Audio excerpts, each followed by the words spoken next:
How many units of X are available to ship from site Y right now? What you'll hear more often than not is it depends. So despite decades of digitization, despite ERPs, TMSs, WMSs, control towers, and dashboards, we still struggle to answer the most basic operational questions with speed, accuracy, or confidence. In a world defined by immediacy, your supply chain still moves at the speed of spreadsheets. This isn't a new problem. It's not even a modern one, but it's a problem that's growing louder, more expensive, and more dangerous.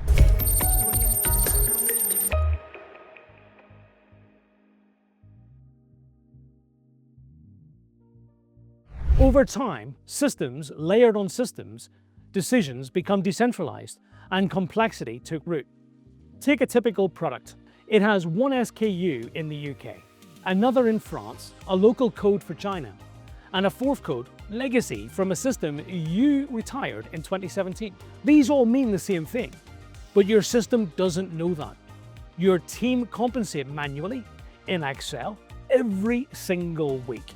When systems don't talk, people fill the gap, and that gap is where errors hide, where time is lost, where trust erodes.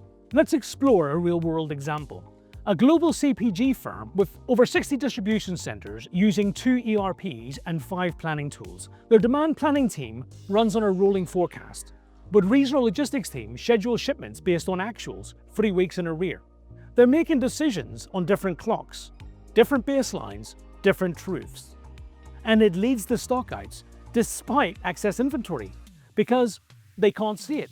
Or worse, they see the data, but they simply don't believe it. If that sounds familiar, you're not alone.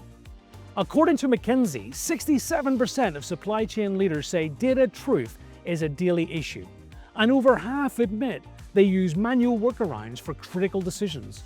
In a network that moves goods worth billions, why are we still relying on email chains and memory? Academics have studied this problem for decades. In fact, in Supply Chain for Dummies, a book designed to simplify supply chain for the masses, the very first chapter stressed the importance of clean, connected data, not dashboards, not automation, but data. And yet we ignore this foundation at our peril. The Center for Transportation and Logistics found that 80% of supply chain data is either siloed or unstructured. Gartner reports that 90% of digital supply chain initiatives fail to meet ROI due to the data quality issues. Harvard Business Review highlights how lack of data and trust in that operational data leads to decisions paralysis at executive levels. Data should drive decisions, but in most supply chains, it still doesn't. You might say, but we've invested in dashboards. Yes, most companies did. Business intelligence exploded in the 2010s. Dashboard vendors promised single versions of the truth, beautiful visuals, drag and drop reports. But here's the truth. Dashboards don't solve data fragmentation. What they actually do is visualize it. They tell a story after the fact. And if the upstream data is flawed, the output is just noise in high resolution. We also tried centralizing analytics, built COEs, hired data scientists. But the problem wasn't always analysis. It was integration, it was standardization, it was usability. You can't deliver insights if every business unit calls the same metric something different.